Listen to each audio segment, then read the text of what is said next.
What if I told you the most important car of 1974 and the most important car of 2025 were built by the exact same company using the exact same secret?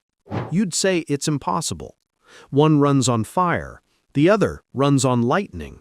One is a mechanical legend, the other is a high-voltage weapon. But you know the company. And you know the cars. The raw, air-cooled 911. The silent, futuristic Taycan. And you feel it, don't you? That pull. The same exact pull.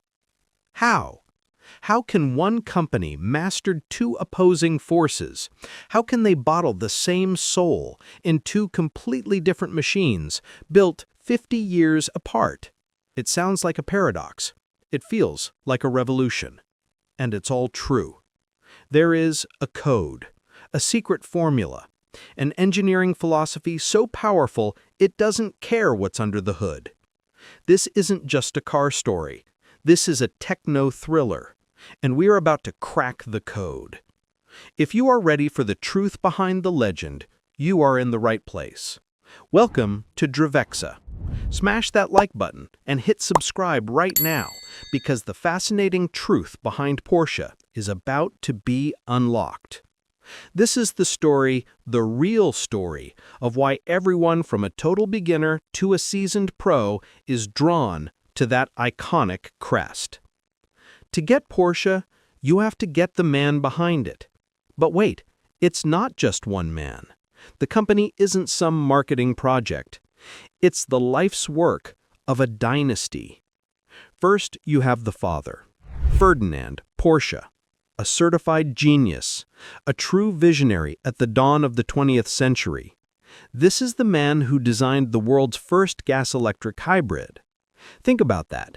He did that in 1898.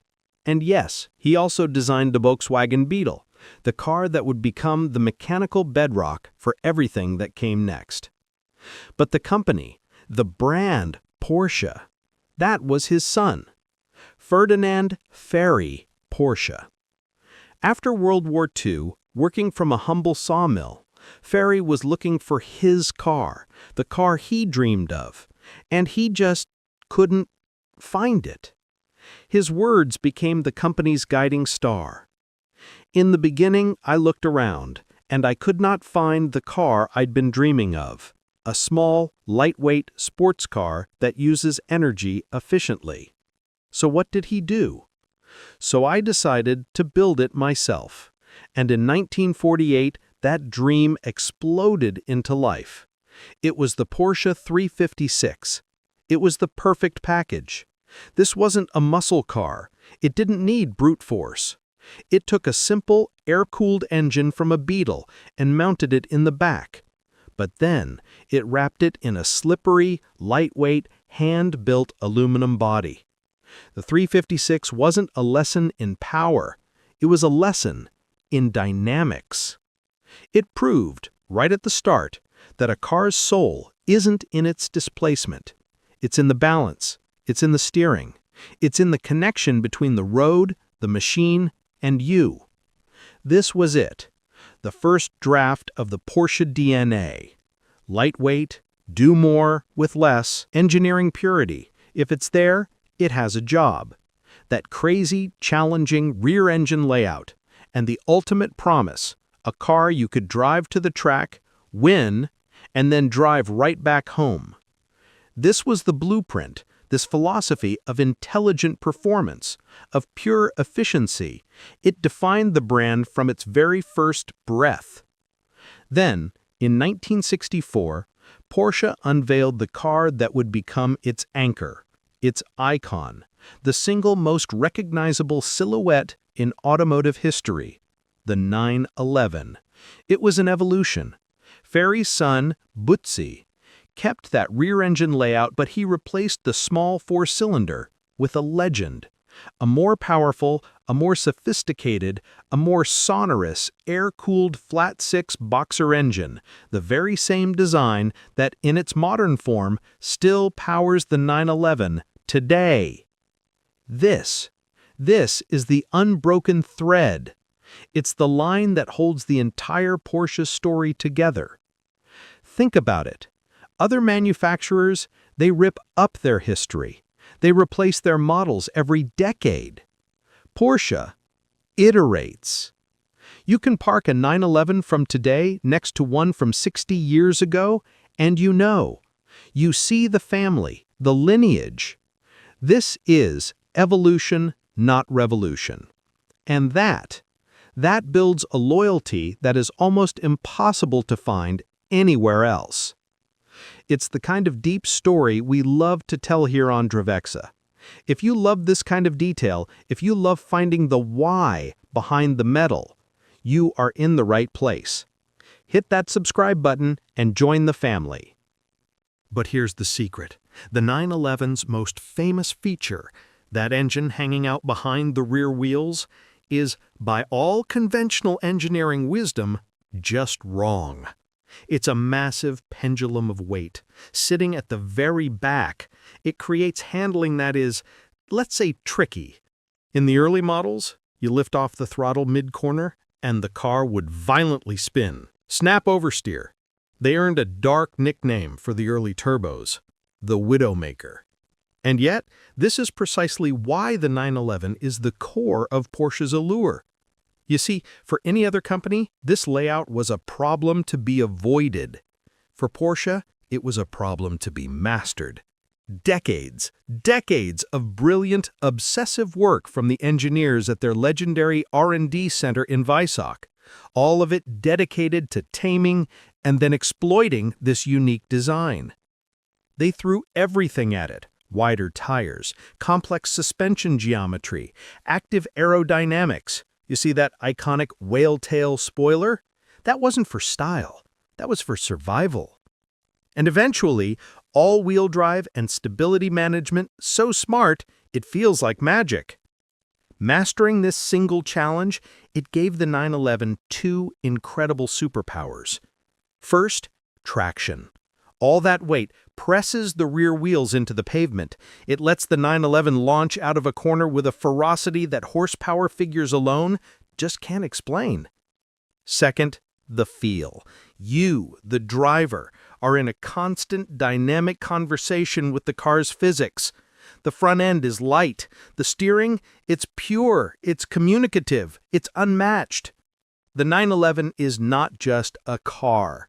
It's a 60-year-long engineering thesis.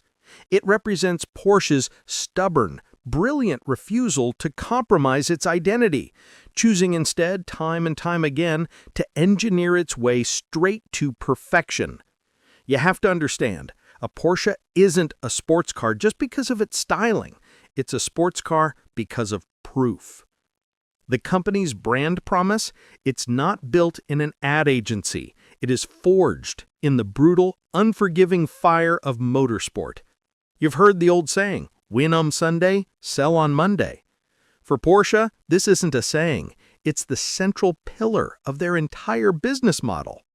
A Porsche executive just confirmed it. In 2025, that strategy is still working. Wins in global championships directly translate to customer demand. Their commitment to racing is absolute, and their success, it's staggering. You're looking at a record 19 overall victories at the 24 Hours of Le Mans, the most grueling, car-destroying endurance race in the world. And you need to get this. That's not a marketing statistic. That is the R&D program. When you buy a Porsche, you are literally buying a detuned race car. The technologies that are now standard, they were all pioneered, proven, and perfected at Le Mans. That monstrous 1,100 horsepower 917 turbo Panzer that dominated racing in the 70s, that led directly to the very first 911 turbo.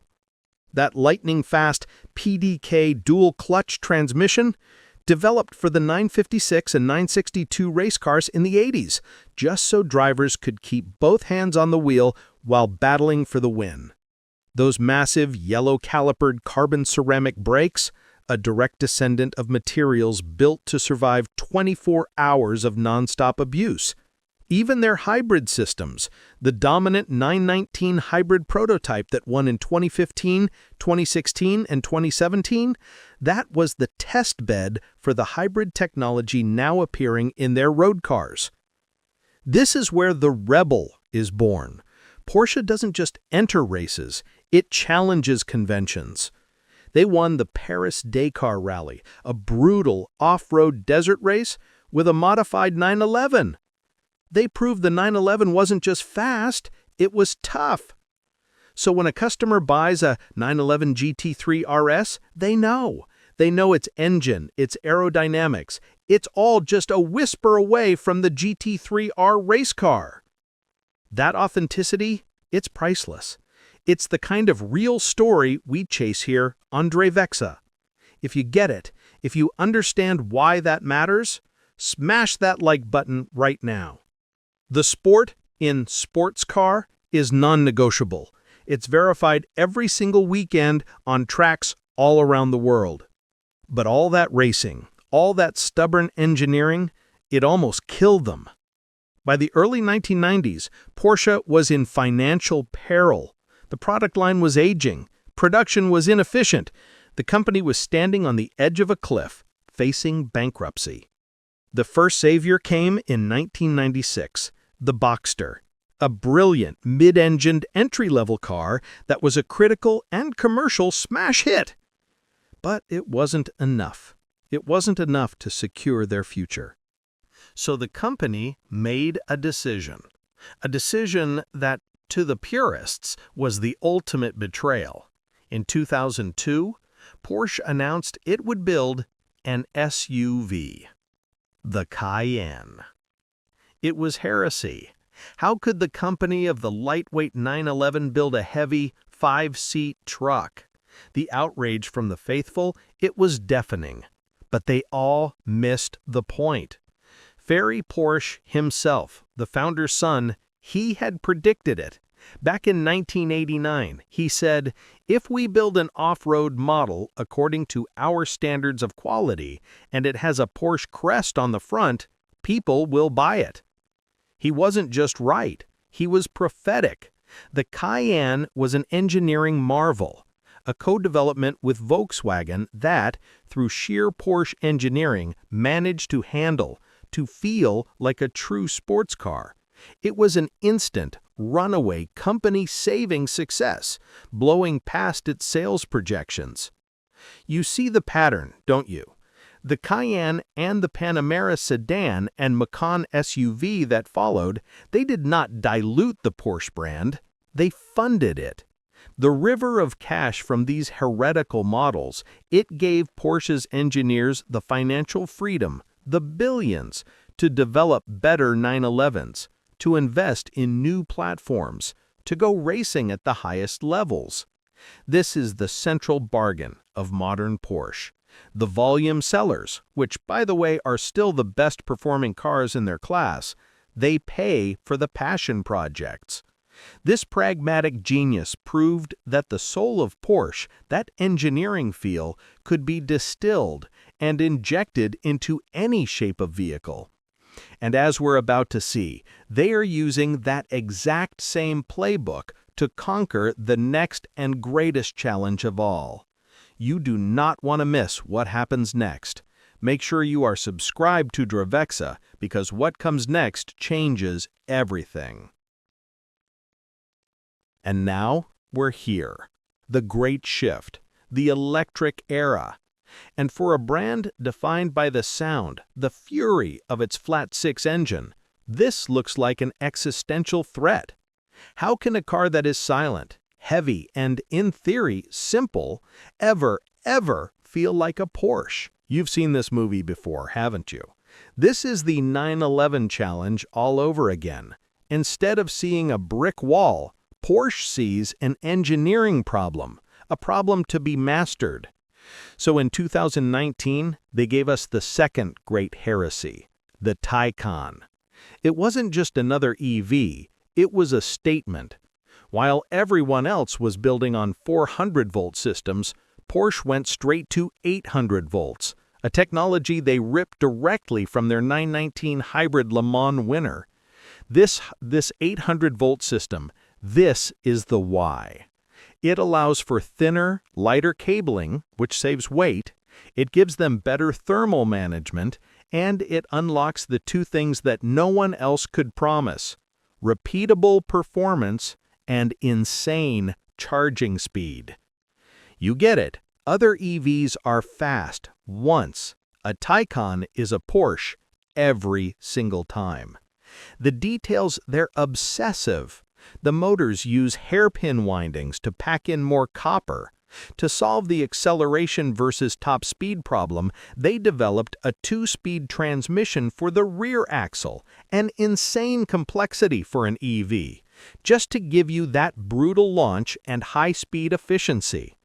They even carved foot garages into the battery tray, just so rear passengers had footroom, all to keep that low, sleek Porsche roofline. But the Taycan was just the warning shot. What they're doing right now, in late 2025, it's a masterful, pragmatic, three-pronged attack. It's the kind of high-level strategy we live for on Dravexa. And if you're a strategy geek like we are, hit that subscribe button because this is the playbook. Prong 1. Optimize the hybrids. You're looking at the brand new 911 Carrera GTS, the T hybrid. This is not a plug-in for your commute. This is a 400-volt F1-derived performance system. It's got a 40-kilowatt electric motor in the transmission for instant torque and an electric turbocharger, an E-turbo. It uses a motor to spin the compressor instantly. You know what that means? Full boost in under a second. Turbo lag? It's gone, deleted. It's a system designed for one thing and one thing only: performance. Prong 2. Dominate the pure EVs. The strategy is expanding. The new Macan EV is here, and it brings that 800-volt-plus platform to the brand's biggest seller. They're taking lessons from their Formula E championship, tech like direct oil cooling for the motors, and transferring it straight to the cars you can buy. Next up, the Cayenne Electric. But this third part, this is the twist. This is the one that blows everyone's mind. This is how they save the 911. Prong 3. E-fuels. This is the brilliant long-term plan. Porsche knows its brand, its very soul, is tied to the combustion 911. So, they decided to save it. They've invested over $100 million in a plant in Chile to create synthetic e-fuels. They are literally making fuel from water and CO2 captured from the air using nothing but wind power. The result?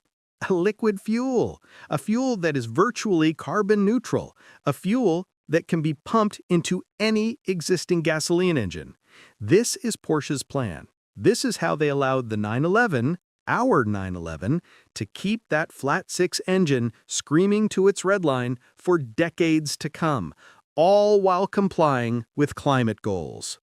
Porsche isn't afraid of the electric future. It's not choosing one path.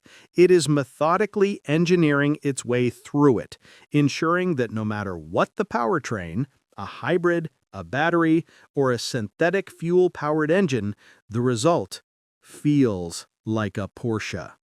This brings us back to the original question. After all of this, why the allure? Why the pull? It's because when you buy a Porsche, you are not just buying a car. You are buying into a system of values.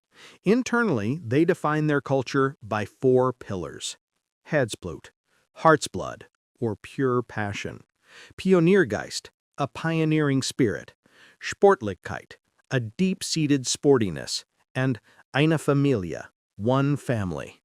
And that That translates into an experience you can feel. The allure is tactile. It's the thunk of the door, a sound engineered to be a bank vault. It's the perfect click of the switchgear. It's the industry-best brakes that feel like dropping an anchor. It's that perfect steering wheel, communicating every single texture of the road straight to your hands. It's the usability. The 911 is the only true supercar that has rear seats, the only one with a usable front trunk. It's the one car you can take to a brutal track day and then take it to the grocery store. It's a logical, attainable dream, not some fragile piece of art you're afraid to use. And then there's the community. When you get the keys, you get a passport. The Porsche Club of America is the largest single-make car club on the planet. You're instantly part of a global family. But more than all of that, it's the integrity. The brand's promise is never, ever broken. The engineering is real. The race pedigree is real. The quality is real. In a world of disposable goods and marketing-led experiences, a Porsche is a tangible, mechanical, authentic masterpiece. The fascinating truth, the one we've uncovered today, is that this allure is not an accident. It is the deliberate result of a 75-year-long dedication to a single powerful idea: intelligent performance. It's the synthesis of a founder's dream, an icon that refuses to die, a dominance in motorsport that proves every claim, and a pragmatic, brilliant embrace of the future. Porsche is the car for the person who doesn't just want to be seen, but who wants to know. You know your car was built by engineers, not just stylists. You know its limits are higher than your own. And you know that whether it's powered by a screaming flat six, an F1-derived hybrid, or a silent 800-volt battery, the soul of Ferdinand Porsche's original vision is right there in your hands. That is why every car lover is drawn to it. Because in the end, Porsche is the truth. Thank you for joining us on this deep dive. If you love the truth behind the machines as much as we do, you're in the right place. Like this video, hit that subscribe button, and welcome to Dravexa. We'll see you in the next one.